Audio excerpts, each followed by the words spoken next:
breaking news today. Please subscribe and then check notification box to get all breaking news alert. Statement: this is huge. Despite what the mainstream media says, Kentucky Senator Rand Paul was not a terrible neighbor, nor did he in any way deserve the vicious assault he received from Rene Boucher.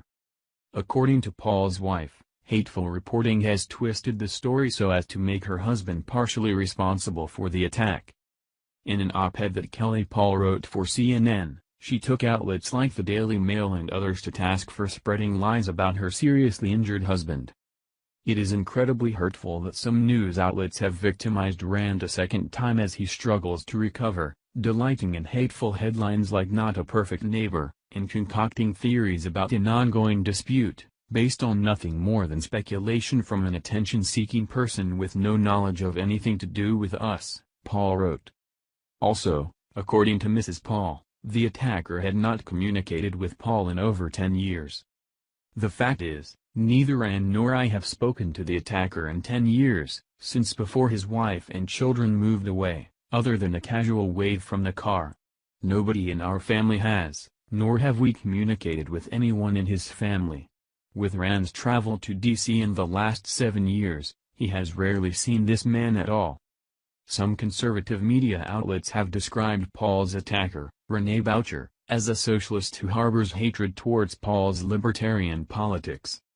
Several of Paul's neighbors in Bowling Green, Kentucky have come forward to say that Boucher was known to harangue his more conservative neighbors about healthcare and other liberal issues.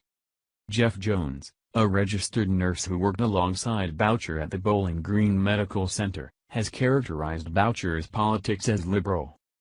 The Facebook account maintained by Boucher prior to the attack showed a predilection for posting anti-Republican invectives.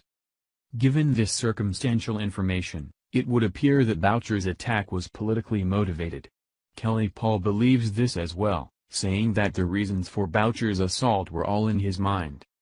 The only dispute existed solely in the attacker's troubled mind, until, on a beautiful autumn day, he ran down the hill on our property and slammed his body into Rand's lower back as he stood facing away, wearing noise-canceling headphones to protect his ears from the lawnmower, Mrs. Paul wrote. None of this has stopped some mainstream outlets from continuing to claim that Paul and Boucher had a boundary dispute. So far, Boucher has pleaded not guilty to assaulting Paul. Boucher's attack is the second serious assault that Paul has survived since former Bernie Sanders volunteer James T. Hodgkinson shot up a Republican softball practice in Alexandria, Virginia. It reveals how unhinged the American left has become. Boucher made sure that his attack happened while Paul was defenseless.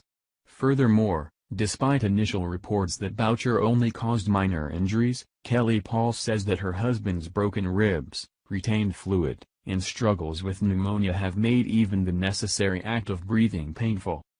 Such assault will continue to target Republican lawmakers until the media finally owns up to the fact that they have played a major role in demonizing right-wing Americans as Nazis and other vile slurs. Thank you for watching this video. What do you think about this? Share this on Facebook and Twitter along with your comments.